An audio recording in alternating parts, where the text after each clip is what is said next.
बिस्मिल्लाहिर्रहमानिर्रहीम। अस्सलाम वालेकुम नाज़रीन, आप यूट्यूब चैनल देख रहे हैं। मैं इमरान ख़ान हूँ। ख़बरें हैं कुछ मेरे पास से। सबसे पहले तो हम बात कर लेते हैं कि जो इलेक्शन कमीशन ऑफ पाकिस्तान का एक किरदार था, या इस्लामाबाद पुलिस का एक किरदार था, या FIA का एक किरदार था, ये तीनों किरदार जो हैं वो बड़े नेगेटिव थे। ये हमेशा से ऐसा लग रहा था कि इमरान खान के ख़िलाफ़ एक टूल के तौर पे इस्तेमाल हो रहे थे और वही आदतें उनको पड़ी हुई थी। जनरल कमर जावेद बाजवा के जाते ही चीज़ें इतनी तेज़ी से बदलेंगी, इसका किसी को भी अंदाज़ा नहीं था। यानी आपको याद है, लाहौर में आवारी होटल में एक तकरीर हुई थी जहाँ पे पाकिस्तान की अफवाज के ख़िलाफ़ नारे लगाए गए थे कि ये जो दहशत गर्दी है इसके पीछे वर्दी है, इस तरह की बातें, और बड़े मायूब नारे लगाए गए थे। आसमा जहांगीर की याद के अंदर जो प्रोग्राम था, सेमिनार था, उसके अंदर मुअज़्ज़िज़ जज साहिबान भी बैठे हुए थे। वफाकी वज़ीर कानून सेनेटर आज़म नज़ीर तारड़ साहब भी वहाँ पे मौजूद थे। उन्होंने उस दिन इस्तीफ़ा दिया था और उनका इस्तीफ़ा उनसे डिमांड करके लिया गया था। लेकिन आपने गौर किया कि जैसे ही जनरल कमर जावेद बाजवा उन्होंने स्टिक हवाले की जनरल आसिम मुनीर के, तो शहबाज शरीफ साहब ने सेनेटर आज़म नज़ीर तारड़ का भिजवाया हुआ इस्तीफ़ा नामंजूर कर दिया। अब यहाँ से आप अंदाज़ा करें कि हाज़िर ड्यूटी क्या होता है और ड्यूटी के बाद क्या होता है। बस यही अगर सब लोग सोच लेना कि एक दिन ये ड्यूटी ख़त्म हो जानी है, एक दिन ये ताकत चली जानी है, इज़्ज़त जो है वो हमेशा रहेगी अगर किसी ने कमाई हुई हो तब। शहबाज शरीफ ने पार्टी के मरकज़ी रहनुमा सेनेटर आज़म नज़ीर तारड़ का इस्तीफ़ा नामंजूर कर दिया। वज़ीर आज़म शहबाज शरीफ का पैगाम लेकर वफाकी वुज़रा के वफ़द की इस्लामाबाद में सेनेटर आज़म नज़ीर तारड़ की रिहाइशगाह पर आमद। राना सनाउल्लाह वहाँ पे गए, ख्वाजा साद रफ़ीक वहाँ पे गए जनाब इसहाक डार साहब, मरियम औरंगज़ेब और अयाज सादिक। यानी ये लोग गए और जाकर उन्होंने बताया कि जनाब मलिक अहमद ख़ान भी कि वो आपका इस्तीफ़ा जो है वो मंजूर नहीं है, आप वापस आकर ज्वाइन इन करें। तो ये होती है ड्यूटी के अंदर होने की और ड्यूटी के अंदर ना होने की हैसियत। अब जब ड्यूटी में नहीं है तो लोग साथ साथ पोल खोल रहे हैं, बता रहे हैं कि जनरल बाजवा मीटिंग्स के अंदर हमें क्या कहा करते थे। आपको याद होगा, आज से 13 महीने, 13.5 या 14 महीने पहले मैंने एक प्रोग्राम किया था और उस प्रोग्राम के ऊपर मैंने बाकायदा बताया था DGI की तैनाती। बल्कि उसका लिंक आप ये देख लें, उसका थंबनेल भी आपको नज़र आ रहा है, आप इसको सुन सकते हैं प्रोग्राम को। इस प्रोग्राम में मैंने 10 चीज़ें बताई थी जो इमरान खान में और एस्टेब्लिशमेंट में इख्तलाफात थे। अब वो पोल खुलना शुरू हुए हैं। जब मैंने ये वीलॉग किया था तो मुझे बाकायदा एस्टेब्लिशमेंट से टेलीफोन आए, मुझे धमकाया गया, मुझे ये कहा गया गुज़िश्ता साल कि आप रियासत के साथ हैं या आप किसी और के साथ खड़े हैं। तो मैंने उन्हें कहा कि जी आप सब में से जो भी रियासत के साथ खड़ा होगा मैं उसके साथ खड़ा हो जाऊंगा, और मेरी रियासत के साथ कौन खड़ा है उसका अंदाज़ा मुझे फ़ौरन हो जाएगा। तो ये मेरा जवाब था। बहरहाल बड़ी अजीब तरीके से बात की गई और मुझे जहाँ तक याद है ये रबीउल अव्वल का महीना था जब ये बात हुई थी मेरी, और मैंने ये वीलॉग भी रबीउल अव्वल का महीना था जब किया था। तो उस वक्त मैंने 10 चीज़ें बताई थी कि जो इख्तलाफात इमरान खान साहब के और एस्टेब्लिशमेंट के पैदा हो चुके हैं, और मैंने ये बताया था कि इमरान खान साहब काबू नहीं आ रहे, वो अपने फैसले खुद करना चाह रहे हैं और वो किसी के इशारों पर नाचने के लिए तैयार नहीं है। वो एक कठपुतली की तरह वज़ीर आज़म बनने के लिए तैयार नहीं है। उसमें जो बड़ी बड़ी चीज़ें थी ना, एक तो अब लोग बता रहे हैं कि जनरल बाजवा जो है वो अमेरिकन के साथ बहुत ज़्यादा राब्ते में रहते थे। अमरीकी जो पॉलिटिकल लोग थे, जो उनकी एडमिनिस्ट्रेशन के अंदर पॉलिटिकल उनके लोग थे, वो आर्मी चीफ के साथ राब्ते में रहते थे, वज़ीर आज़म के साथ राब्ते में कम रहते थे। ये बड़ी ख़तरनाक चीज़ थी। और जनरल कमर जावेद बाजवा साहब उनको चीज़ें बताया करते थे, उनसे चीज़ें पूछा करते थे, और ये बात वो कई मरतबा सहाफ़ियों को कह भी चुके थे। इसके अलावा इसराइल को तस्लीम करने के फ़वाइद वो गिनवाया करते थे। ये भी दावा किया गया। दावा क्या किया गया मैं अच्छी तरह जानता हूँ। बहुत सारे लोग उन दिनों में इसराइल को तस्लीम करने के लिए बातें कर रहे थे। हमारे एक दोस्त हैं, वो इतने जज्बाती हो गए, वो इसराइल के टीवी पे जाके ही बैठ गए। लोगों ने उनकी बैंड बजा दी पकड़ के सोशल मीडिया पे। एक और दोस्त है, उनका मुझे फ़ोन आया, उन्होंने कहा यार मेरे पे दबाव डाला जा रहा है, मेरे से 1-on-1 मुलाकात हुई है, अब मेरे से एक्सपेक्ट कर रहे हैं कि मैं इसराइल के बारे में कोई राह हमवार करूंगा, कोई थोड़ा सा अपने प्रोग्राम में इसके ऊपर बात करूंगा। तो मैंने तो उसको मना किया। मैंने कहा भाई इस तरफ बिल्कुल मत जाना, ये रेड लाइन है पाकिस्तान की। जब तक फ़लस्तीनियों को उनका हक नहीं मिलता तब तक इसराइल के मामले के ऊपर पाकिस्तान अपने मौक़िफ़ से पीछे नहीं हट सकता। ये रिस्क आप क्यों लेते हैं? जिसने आपको कहा है ना बुलवा के अकेले मिलकर, उसको बोलो वो खुद अनाउंस कर दे। और ये अनाउंसमेंट करवाने के लिए बहुत पर तोले हैं कि इसराइल में ज़राअत बहुत अच्छी है, ये बहुत अच्छा है, वो बहुत अच्छा है, तो इसराइल के साथ आप काम करें। वो कई दफ़ा वो चाहते थे, लेकिन इमरान खान साहब की एक राय पे पानी फेर देते थे और वो ये कहते थे कि मैं अपने अल्लाह को क्या जवाब दूंगा। दूसरा, जनरल बाजवा साहब का जो झुकाव था, टिल्ट था, वो अमेरिका और यूरोप की तरफ ज़्यादा रहता था। यानी ये बात तो उन्होंने मेरे सामने भी की है, बहुत सारे और लोग बैठे थे। उन्होंने कहा कि मैंने अमेरिकन को ये बात समझाई कि चाइनीज़ की तो हमें ज़बान भी नहीं आती, हम तो उनका कल्चर भी नहीं जानते, कपड़े हम आपकी तरह पहनते हैं, ज़बान हम आपकी जानते हैं, पढ़ने और घूमने के लिए हम आपके मुल्क में आना चाहते हैं, तो हमें मगरबी ममालिक या अमेरिका अपने आप से दूर ना करे और हमारे साथ ऐसा रवैया रखे कि हम चाइना की तरफ ना जाएं। यानी वो उनको ऑप्शंस की बात कर रहे थे कि आप अगर ज़्यादा अच्छा और बेहतर रवैया हमारे साथ रखें तो हमें क्या ज़रूरत है चाइना की तरफ जाने की। हालांकि पाकिस्तान की ये पॉलिसी बन चुकी थी कि पाकिस्तान पूरी दुनिया के साथ ताल्लुकात रखेगा, मल्टी डायमेंशंस में जाएगा, रशिया के साथ भी, चाइना के साथ भी, बाकी मुल्कों के साथ भी। और इंडिया के मामले के ऊपर एक बात बार बार जनरल साहब कहते थे, जिस पे मैंने सवाल भी उठाया था एक जगह कि 70 साल हमें एक तरह का, आरफ हमीद भट्टी साहब ने भी ये सवाल उठाया था कि 70 साल एक तरह की चीज़ें हमें पता चली हैं, 70 साल हमने एक नसाब पढ़ लिया, एक चीज़ें पता चल गई हैं। अब 70 साल के बाद हम लोगों को कैसे जाके बाहर बताएं और कायल करें कि जनाब अब तो इंडिया के साथ हमने ताल्लुकात बनाने हैं। यानी इमरान खान साहब की पॉलिसी ये थी 5 अगस्त 2019 के बाद से कि इंडिया ने वहाँ पे बहुत जुल्म किया है, इंडिया ने वहाँ पे काला कानून राइज किया है और इंडिया ने उनकी जो कश्मीर की एक अलग हैसियत थी जुदागाना, वो छीन लिए। लिहाजा इमरान खान साहब को लगता था कि इंडिया के साथ जब तक वो रिवर्स नहीं करेगा हम बातचीत नहीं करेंगे। वो अड़ गए थे अपने मौक़िफ़ पे। लेकिन जनरल बाजवा और कुछ थिंक टैंक्स हैं, वो ये सोचते थे कि नहीं, इंडिया के साथ बातचीत होनी चाहिए, बाकी फोरम्स को खोलें, बाकी चीज़ों के ऊपर बात करें। और ये बहुत सारे सहाफ़ीज़ के गवाह हैं, आहिस्ता आहिस्ता वो ये सारी चीज़ें बताएंगे, क्योंकि ये बाजवा डॉक्ट्राइन थी। बाजवा डॉक्ट्राइन बाजवा के साथ चली गई। जो जनरल राहील शरीफ साहब की पॉलिसी थी वो उनके साथ चली गई, जो जनरल कियानी थे वो उनके साथ, जो मुशर्रफ थे उनके साथ चली गई। इसके अलावा जो पिछले जर्नैल थे वो अपनी अपनी पॉलिसीज लेकर चले गए। तो बाजवा डॉक्ट्राइन चली गई। अब उसके ऊपर डिस्कशन होगी क्या वो ठीक थी या गलत थी, उसने मुल्क को फ़ायदा दिया या नुकसान दिया। यानी वो हमेशा चाहते थे कि वेस्ट के ब्लॉक में जाएं, मगरबी ममालिक के ब्लॉक में जाएं। गालिबन इस तरह की खबरें मार्केट में ट्रैवल करती हैं कि शायद वो खुद भी वहीं सेटल होने का इरादा रखते हैं। लेट्स सी वो वहाँ हो सकते हैं या नहीं हो सकते, या वो कहाँ सेटल होंगे। लेकिन सऊदी अरब के साथ जो मामला थे उसको लेकर कुछ इख्तलाफात थे इमरान खान साहब के साथ, भारत और कश्मीर के मामलात को लेकर थे, इसराइल और फ़लस्तीन के मामलात को लेकर थे, मगरबी ब्लॉक और ये एशियन ब्लॉक, इसको लेकर कुछ मामलात के अंदर इख्तलाफात थे। और फिर NRO के ऊपर एक बहुत बड़ा इख्तलाफ था इमरान खान साहब का जनरल बाजवा से कि नवाज शरीफ को जैसे NRO मिला, मरीम नवाज़ को बाहर भिजवाना चाहते थी उस वक्त इस्टेब्लिशमेंट, इमरान खान साहब ऐसा नहीं चाहते थे। शहबाज शरीफ वगैरह के केसेस को कमज़ोर कर रहे थे, उनको बाहर निकालना चाहते थे, उनका जो है वो बंदोबस्त भी किया गया एक दफ़ा निकलने का, लेकिन इमरान खान साहब ने रोक लिया। तो ये इख्तलाफात थे और NRO के ऊपर इमरान खान साहब आगे डट जाते थे, वो मैं इनको नहीं दूंगा।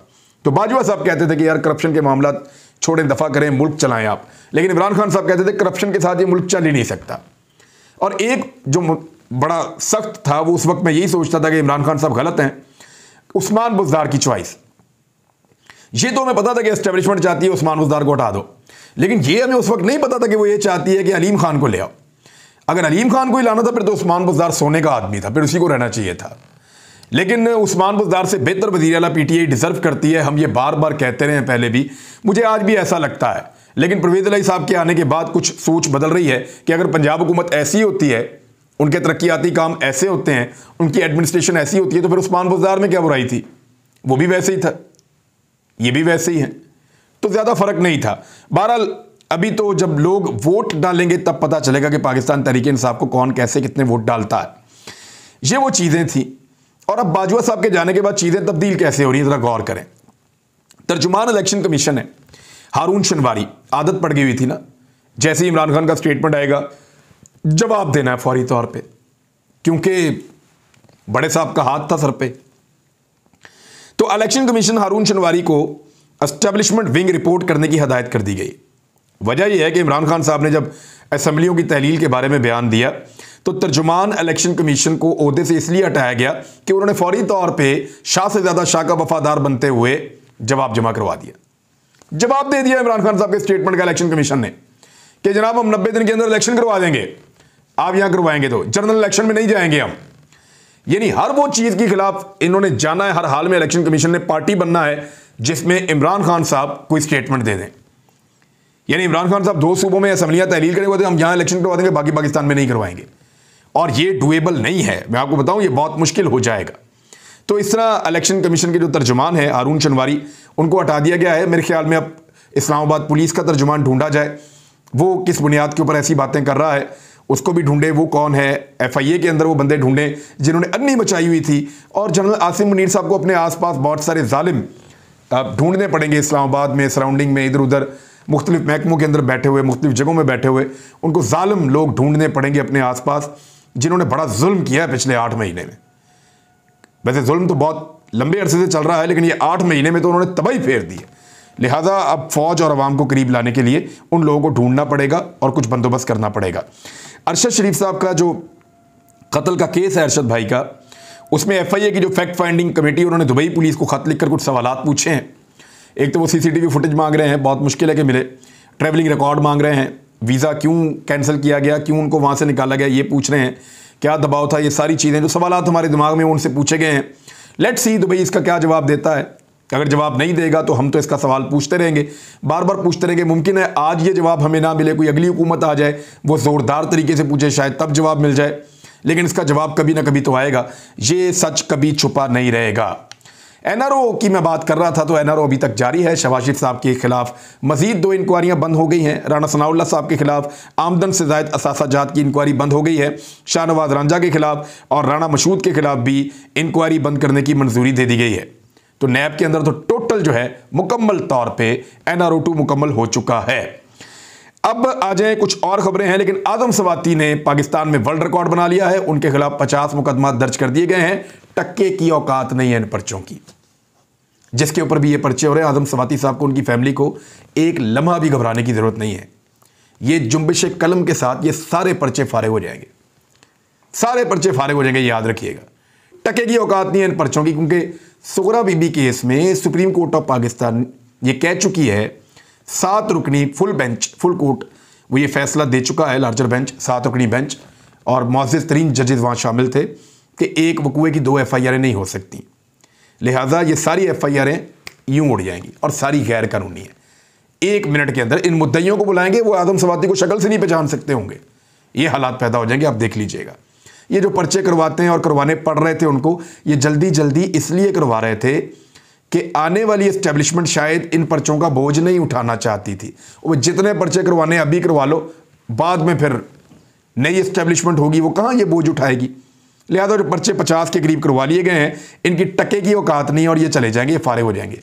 परवेज़ इलाही साहब के करीबी सोर्सेज ने, कुछ मीडिया वालों ने खबर निकाली है, वहाँ से ये रिवील हुआ है कि परवेज़ इलाही साहब इमरान खान साहब को मुद्दत पूरी करने का मशवरा देंगे और कहेंगे कि असम्बलियाँ तहलील ना करें, लेकिन अगर इमरान खान साहब ना माने तो फिर वो असम्बलियाँ तहलील भी कर देंगे।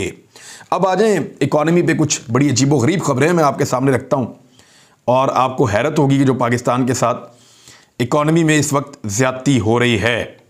सबसे पहले तो आप ये देखें कि इमरान खान साहब के दौरे हुकूमत में जो क्रूड ऑयल था उसकी कीमत $125 फी बैरल से ज़ायद थी। अंडरस्टैंड कर लें ज़रा बात को। क्रूड ऑयल की प्राइस $125 फी बैरल से ज़ायद हो गई थी इमरान खान साहब के दौरे हुकूमत में, और 150 रुपये लीटर वो पेट्रोल दे रहे थे, इससे भी कम। और उस वक्त वो रशिया के पास जा रहे थे कि हम उनके साथ मुआहदा करते हैं, कम से कम 30% वो हमें कम कीमत पे देगा और हमें पेट्रोल मिलेगा $88 फी बैरल उस दौर में। और ये मुआहदा हमें चाहिए था, उस वक्त मिल जाता, पाकिस्तान इकॉनमी में बहुत हद तक पाकिस्तान स्टेबल रहता। लेकिन उस वक्त ये जो इंपोर्टेड हुकूमत अब बनी है, इन लोगों ने तब मुखालफत की, किधर जा रहे हैं, रशिया क्यों कर रहे हैं सौदा, अमेरिका को नाराज़ कर रहे हैं, ये हो जाएगा वो हो जाएगा, एस्टेब्लिशमेंट भी पीछे पड़ गई, सारा खाना ख़राब कर दिया डील का। अब 8 महीने गुजर गए हैं, पाकिस्तान ने दुनिया का महंगा तरीन पेट्रोल खरीद के बेचा और महंगा तरीन बेचा है पूरी दुनिया के अंदर। अब इस वक्त जो है वो क्रूड ऑयल की प्राइस कल थी $73 और दोबारा चेंज हुई है $75, यानी बहुत कम हो गई है। $50 फी बैरल प्राइस नीचे आ गई है, यानी लगभग जो कम हुई है वो 40% कम हुई है। इधर 40% पेट्रोलियम मसनूआत की कीमतें आलमी मंडी में कम हो गई हैं और दूसरी जानिब पाकिस्तान ने कोई 60% से ज्यादा बढ़ा दी हैं। यहां 40% कम हुई है, हमने 60% बढ़ाई है। अगर इन दोनों को आप इकट्ठा करें तो पाकिस्तान ने पेट्रोलियम मसनूआत की कीमतें अगर उसी फॉर्मूला में आप देखें तो इमरान खान साहब के दौरे हुकूमत के मुकाबले में दुगनी कर दी हैं। पेट्रोलियम मसनूआत की कीमतें दुगनी हो गई हैं, इस बात को याद रखिएगा, और ये इस हुकूमत में आपके साथ हो रहा है। दूसरा, जो आपके ज़र मुबादला के ज़खायर हैं वो जितने कम हो चुके हैं, पाकिस्तान को 5 से 6 अरब डॉलर मजीद चाहिए। मार्च तक पाकिस्तान बंदोबस्त ना कर सका और नहीं कर सकेगा इलेक्शन के बगैर, क्योंकि दुनिया पाकिस्तान को या दोस्त ममालिक मदद नहीं करेंगे। वो तभी मदद करेंगे जब यहां पे स्टेबिलिटी होगी। रिजीम चेंज के बाद डॉलर 178 से 225 का हो गया, अब तो 231 का है। ग्रोथ रेट 6% था, 0 से नीचे चला गया है। पेट्रोल 149 से 250 को छूकर वापस आया, लेकिन मैंने आपको बताया कि पेट्रोल की कीमत 100% बढ़ी है, दुगनी हुई है परसेंटेज और डॉलर की प्राइस। और अगर आप फी बैरल आलमी मंडी में कीमत को साथ रखें और फिर आप बढ़ोतरी देखें तो पेट्रोल की कीमत दुगनी हुई है। बिजली जो है वो 16 रुपए का यूनिट था, अब 36 से लेकर 54 रुपए तक का यूनिट है। गैस जो है वो 100% महंगी हो गई है, लेकिन नायाब है। महंगाई 8% से बढ़ के 40% तक गई है और कभी 35-40 इसके बीच में रहती है, और 11% महंगाई इमरान खान साहब के दौर में हुई थी। टेक्सटाइल इंडस्ट्री की तारीखी तरक्की के बाद आज 60% इंडस्ट्री बंद हो चुकी है। तारीख की सबसे ज्यादा एक्सपोर्ट्स पाकिस्तान तहरीक इंसाफ के दौर में 33 अरब डॉलर थी और अब लगातार कम हो गई हैं, बंद होती जा रही है इंडस्ट्री। और टैक्स कलेक्शन पाकिस्तान ने सबसे ज़्यादा की थी, वो भी कम हो गई है। रेमिटेंसेस जो बाहर से आते थे वो भी ज़्यादा थे, वो भी कम हो गए हैं। डिफ़ॉल्ट रिस्क 5% से पाकिस्तान का डिफ़ॉल्ट करने का या दिवालिया होने का जो रिस्क है वो 5% से बढ़कर 90% हो गया है। 8 महीनों के अंदर ये तबाही किसने फेरी है? जिम्मेदार जो है वो कल चला गया। अब तक इतने, अपना ख्याल रखिएगा, अपने इस चैनल का भी। अल्लाह हाफिज़।